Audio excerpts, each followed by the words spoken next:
தமிழ் உலகிலேருந்து நீங்கள் எல்லாரும் சூப்பராக இருப்பீங்கன்னு நம்புகிறேன். ஸோ நானும் சூப்பராக இருக்கிறேன். ஸோ இந்த சூப்பரான நாளோட விநாயகர் சதுர்த்திக்கு ஏற்ற ஒரு ரெசிபி செய்து காட்ட போகிறேன். ஹெல்த்தியான ரெசிபியும் கூட தனியாக விநாயகர் சதுர்த்திக்கு தான் இது செய்கிறேன்னு சொல்லி இல்லை, எல்லா தினங்களுக்குமே இந்த ரெசிபியை செய்து கொள்ளலாம். அதாவது பிள்ளையாருக்கு பிடிச்ச மோதகம் செய்து காட்ட போகிறேன். அந்த மோதகத்தை ஹெல்த்தியான முறையிலையும் சிம்பிளாயும் குயிக்காயும் செய்யக்கூடிய மாதிரியும் அதே மாதிரி நல்ல ஒரு சுவையாக இருக்கக்கூடிய மோதகம் தான் செய்து காட்ட போகிறேன். எப்படி செய்கிற என்ன மாதிரி செய்கிறேன்னு சொல்லி பார்க்குறதுக்கு முதல் இந்த சேனலை யாராவது புதுசாக பார்க்குற நீங்களா இருந்தால் பெல் ஐக்கானை டிங் என்று ப்ரெஸ் பண்ணி ஒரு சப்ஸ்கிரைப் பண்ணி கொடுத்துக்கொள்ளுங்க. அதே மாதிரி உங்களோட ஃப்ரெண்ட்ஸ் அண்ட் ஃபேமிலிக்கும் ஷேர் பண்ணி ஆதரவு கொடுத்துக்கொள்ளுங்க.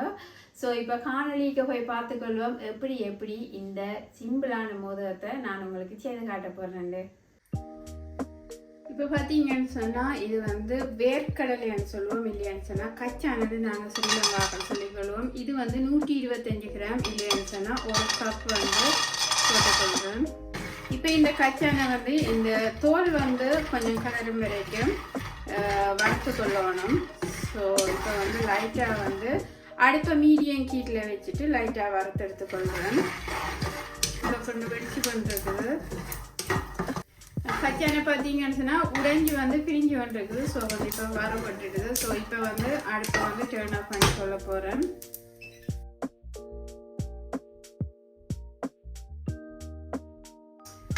இதில் போட்டுட்டு சூடு ஆறினதுக்கு பிறகு இந்த ஸ்கின்னை இப்படி உடைச்சி எடுத்துக்கொள்ள போகிறேன்.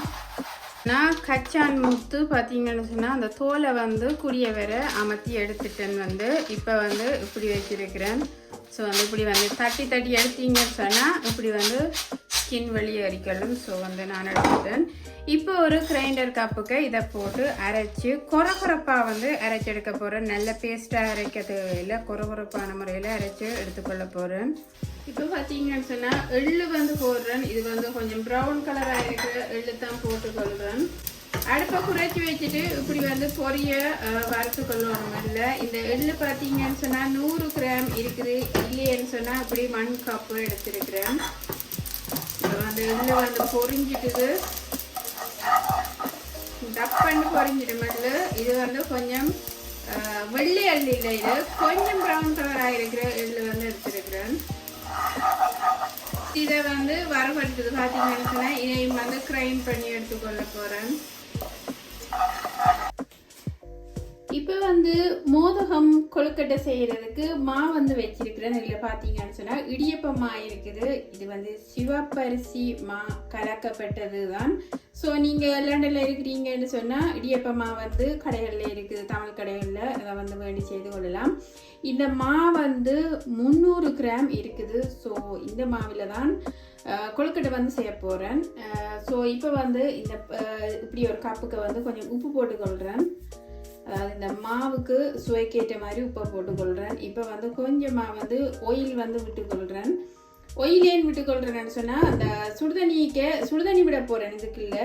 அப்போ அந்த சுடுதண்ணியில் இந்த ஆயில் மிக்ஸ் பண்ணி குழைக்க நல்ல ஒரு பதமாக வரும். அந்தம்மா நல்லா கொதிக்கிற சுடுதண்ணி இதுக்குள்ளே விட்டுக்கொள்கிறேன். தண்ணின்ற அளவு நான் சொல்லலை, என்னன்னு சொன்னால் இடியப்பம் எப்படி குழைப்பமோ அப்படி பதத்தில் தான் இந்த மாவையும் குழைச்சி எடுக்கணும். ஸோ அதனால் ஆக கொதிச்ச தண்ணியும் இல்லாமல் ஓரளவான தண்ணி ஆனால் ஆறின தண்ணியும் இல்லை. பார்த்தீங்கன்னு சொன்னால் அப்படியே மாவுக்கு விட பொங்கி கொண்டு வர்றது இப்படி பதமாக இருக்கணும். ஸோ கொஞ்சம் கொஞ்சமாக தண்ணியை விட்டு இப்படி ஒரு ஸ்டிக் இல்லையான்னு சொன்னால் ஒரு ஸ்பூன் பின்பகுதியால் கூடி நீங்கள் மிக்ஸ் பண்ணிக்கொள்ளலாம்.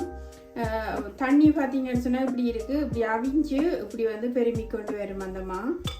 இப்போ நான் விட்டுருக்குறேன், மிச்ச தண்ணியை விட்டுக்கொள்கிறேன். ஸ்பூனால் இல்லையான்னு சொன்னால் ஒரு ஸ்டிக்கால் இப்படி மிக்ஸ் பண்ணிக்கொள்ளுங்க. இன்னும் தண்ணி காணாத விட்டுக்கொள்ள போகிறேன்.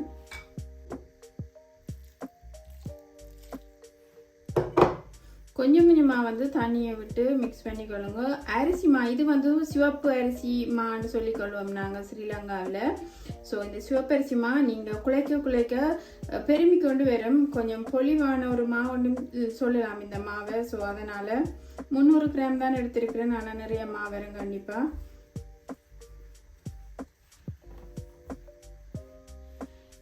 நீங்கள் கடையில் வேண்ட முடியாதுன்னு சொன்னால் வீட்டில் கூடி அவிச்சு இப்படி மிக்ஸ் பண்ணி, அதாவது பிளேன் ஃப்ளவரும் இந்த சிவப்பரிசி மாவும் மிக்ஸ் பண்ணி கூடி இப்படி இந்த மோதகத்தை செய்து கொள்ளலாம். கொஞ்சம் கொஞ்சமாக தான் நீ தண்ணி விடணும். என்னென்னு சொன்னால் தண்ணி பிறகு கூடிடும். அதை பற்றி பார்த்தீங்கன்னு சொன்னால் தெரியுது ஓரளவுக்கு வந்திருக்கு. இனி ஆயில் ஒன்றும் முறையில் தண்ணிக்கு தான் கொஞ்சம் ஆயிலும் உப்பும் போட்டுட்டு இப்படி வந்து மிக்ஸ் பண்ணி கொள்வது.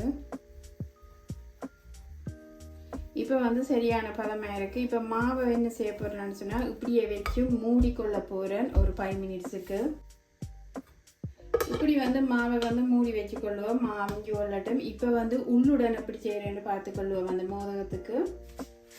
ஸோ இப்போ பார்த்தீங்கன்னு சொன்னால் உள்ளுடன் செய்கிறதுக்கு கொஞ்சம் நெய் வந்து விட்டுக்கொள்கிறேன். ஒரு டேபிள் ஸ்பூன் அளவில் நெய் விட்டுக்கொள்கிறேன். இப்போ வந்து நெய் வந்து உருகி கொண்டிருக்கிற நேரத்தில் இந்த தேங்காய் வந்து வச்சிருக்கிறேன். ஸோ வந்து இதில் 1 கப் இருக்குது தேங்காய். இல்லைன்னு சொன்னால் ஒரு 50 கிராம், கிட்டத்தட்ட ஒரு 100 கிராம் அளவில் தேங்காய்ப்பு வந்து திருவின தேங்காய்ப்பு சேர்த்துக்கொள்கிறேன். இப்போ வந்து இந்த நெய்யோட இந்த தேங்காய்ப்பையும் வந்து இப்படி வடிவாக வந்து மிக்ஸ் பண்ணிக்கொள்ளுங்க. இப்போ வந்து அடுப்பை குறைச்சி வச்சுட்டு இந்த நெய்யோடு சேர்த்து இந்த தேங்காய்ப்பை லைட்டாக வந்து இப்படி வறுத்துக்கொள்கிறேன். இந்த தேங்காயில் உள்ள பால் கொஞ்சம் வத்துறதுக்காக வறுத்துக்கொள்கிறேன். ஸோ லைட்டாக வறுக்கணும், நல்லா வறுக்க தேவையில்லை. இப்போ இதில் பார்த்தீங்கன்னு சொன்னால் கொஞ்சம் உப்பு வச்சிருக்கிறேன். ஒரு சிட்டிகை அளவில் உப்பு வந்து போட்டுக்கொள்கிறேன் சுவைக்காக. அத்துடன் பார்த்தீங்கன்னு சொன்னால் ஏலக்காய் தூள் வந்து கண்டிப்பாக வந்து போடணும். அப்போ தான் அந்த கொழுக்கட்டை மோதகத்துக்கு நல்ல ஒரு சுவையை கொடுக்கும். ஸோ 1 டீஸ்பூன் அளவில் ஏலக்காய் பவுடர் வந்து போட்டுக்கொள்கிறேன்.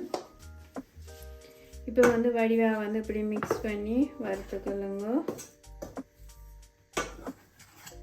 நல்ல ஒரு மணமாக வருது. ஏலக்காய் பவுடர் எல்லாம் போடிக்க நல்ல ஒரு மணமாக வரும். இப்போ பார்த்தீங்கன்னு சொன்னால் கச்சான் வந்து வறுத்து இப்படி வந்து அரைச்சி வச்சிருக்கிறேன். நல்லா வந்து கச்சானை அரைக்க தேவையில்லை. இப்படி வந்து கொரகொரப்பாக வந்து கச்சானை இப்படி அரைச்சி வச்சிருக்கிறேன். ஸோ அதையும் இதுக்குள்ள போட்டுக்கொள்கிறேன். கச்சானையும் இதோட வந்து இப்படி மிக்ஸ் பண்ணிக்கொள்ளணும். பாசி பருப்பு போட்டு தான் பொதுவாக செய்வினம். நான் வந்து கொஞ்சம் வித்தியாசமாக கச்சான் எள்ளெல்லாம் போட்டு நல்ல ஒரு ஹெல்த்தியான முறையில் வந்து உங்களுக்கு இந்த மோதக கொழுக்கட்டையை வந்து செய்து காட்டிக்கொள்கிறேன். நல்லா அடுப்பை வந்து கூட்டி வைக்க தேவையில்லை. லைட்டாக வந்து இதை வந்து இப்படி வறுத்துக்கொள்ளணும். இப்போ பார்த்தீங்கன்னு சொன்னால் எள்ளு வந்து வறுத்து வச்சிருக்கிற எள்ளு இப்படி அரைச்சி அதையும் கொரகொரப்பாக அரைச்சி இப்படி போட்டுக்கொள்கிறேன். இப்போ வந்து சர்க்கரை வந்து இதில் பார்த்தீங்கன்னு சொன்னால் இப்படி வந்து காய்ச்சி வச்சிருக்கிறேன். இதை வந்து மிக்ஸ் பண்ணிக்கொள்கிறேன். அதுக்கு பெருசாக வந்து தூசு துணிக்கைகள் இல்லை, இருந்தாலும் கட்டியாக இருக்கும் தானே. ஸோ அதனால் இப்படி காய்ச்சி போட்டால் வந்து ஈஸியாக இருக்குமென்றதுக்காக இதை வந்து கொஞ்சம் தண்ணி விட்டு அதை வந்து காய்ச்சி இருக்கிறேன். அதையும் போட்டு இப்படி வந்து கலருக்காகத்தான் சர்க்கரை போடுறது. சீனி எதுவும் போட தேவையில்லை. சில பேர் சீனியும் போட்டுக்கொள்ளினோம். கண்டிப்பாக வந்து சுகர் தேவையில்லை. இந்த சர்க்கரையில் உள்ள ஸ்வீட்டே போதுமானது. பார்த்தீங்கன்னு சொன்னால் பர்ஃபெக்டான கலராக இருக்குது சர்க்கரை போட்டோன்னு. சர்க்கரை 100 கிராம் போட்டிருக்கிறேன். நீங்கள் இன்னும் சுகர் தேவைன்னு சொன்னால் கூட சர்க்கரை போடலாம். இல்லை சுகரும் போடணும்னு சொன்னால் கூடி சுகரும் ஆட் பண்ணிக்கொள்ளலாம். இப்போ அடுப்பை வந்துட்டு வேணும் பண்ணிக்கொள்கிறேன். இப்போ வந்து மாவை வந்து பார்த்துக்கொள்வோம் 5 மினிட்ஸால். இப்போ வந்து கையால் வடிவாக வந்து அமர்த்தி பிசைஞ்சு எடுத்துக்கொள்ளணும். இதை இடியப்ப மாதிரி இப்படி வந்து வடிவாக பிசைஞ்சு எடுத்துக்கொள்ளணும். கைக்கு கொஞ்சமாக வந்து ஆயில் போட்டுட்டு இப்படி வந்து இதை வந்து இப்படி அமர்த்தி பிசைஞ்சு எடுத்துக்கொள்ளுங்க. இப்படி அமர்த்தி நீங்கள் சொன்னால் இப்படி அமர்ற மாதிரி இருக்கும். இறுக்கம் எதுவும் இல்லாமல் நல்லா சாஃப்டாக வந்துருக்குமா. வெள்ளை மாவிலையும் செய்யலாம். ஆனால் வந்து அது ஹெல்த்தியில் இப்படியான மாவில் செய்தால் ஹெல்த்தியானது. ப்ரௌன் அதாவது சிவப்பரிசி மாவில் இப்படி வந்து மோதகத்தை வச்சுட்டு நடு சென்டரில் வச்சுட்டு இப்படி வந்து மேலுக்கு இப்படி கீழுக்கு இழுத்தீங்கன்னு சொன்னால் சூப்பரான ஒரு ஷேப்பில் வந்து உள்ளம். இந்த டம்ப்ளினில் செய்யப்படுற மோதகம் மோதகங்கள் ஒரு டிசைனில் செய்து கொள்ளிவினோம். ஸோ என்னட்ட வந்து இந்த அச்சு இருந்தபடியாக ஸோ நான் இதில் தான் கூடுதலாக மோதகத்தை செய்து கொள்கிறேன்னா. இப்படி வந்து மாவை வந்து மெல்லிசா வந்து இப்படி எடுத்துக்கொள்ளணும். பிறகு இந்த உள்ளுக்கு வைக்கப்படுற இந்த உள்பகுதி இந்த நட்ஸ் தேங்காய் பூ கலக்கப்பட்ட இந்த கலவையை வந்து இப்படி நடுவுக்க வச்சுட்டு இப்படி அமர்த்திட்டு இப்படி மூடினா சரி. கொஞ்சம் தண்ணியில் தொட்டு தொட்டு செய்தீங்கன்னு சொன்னால் நல்ல ஒரு ஷேப்புக்கு வரும். பிறகு பார்த்தீங்கன்னு சொன்னால் இப்படி வந்து நடுவில் வச்சுட்டு சென்டரில் வச்சுட்டு இப்படி வந்து அமர்த்தி சூப்பரான டிசைனில் வருது மோதகம். கொஞ்சம் மாவை வந்து இப்படி எடுத்துட்டு கொஞ்சம் தண்ணியில் தொட்டு தொட்டு இப்படி வந்து வட்டமாக பிடிச்சி கொள்ளுங்க. கொஞ்சம் முடியாமல் இருக்கும்.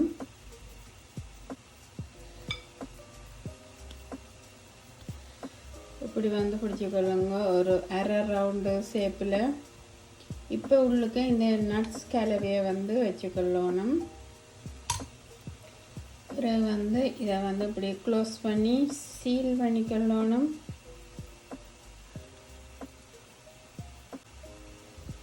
மா கூடவா இருந்தால் அப்படி நீங்கள் மேலுக்கு எடுத்துக்கொள்ளலாம். எவ்வளோத்துக்கு மோதகத்தின் மா வந்து மெல்லிசாக இருக்குதோ அவ்வளோத்துக்கு நல்ல சுவையாக இருக்கும் அந்த மோதகம்.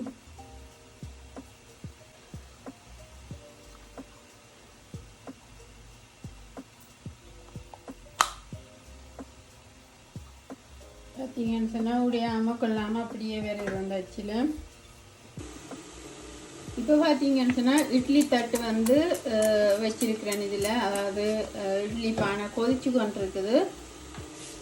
ஸோ இப்போ வந்து இந்த செய்து வச்சிருக்கிற இந்த மோதகத்தை வந்து இதுக்குள்ள ஒவ்வொன்றா வச்சு அவிச்சு கொள்ளுவோம்.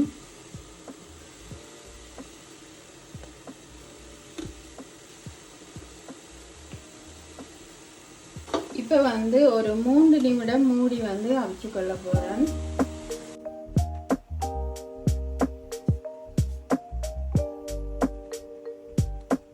சூப்பரான மோதகம் வந்திருக்கு. டம்ப்ளிங் அச்சில் வந்து சூப்பராக செய்திருக்கிறேன்.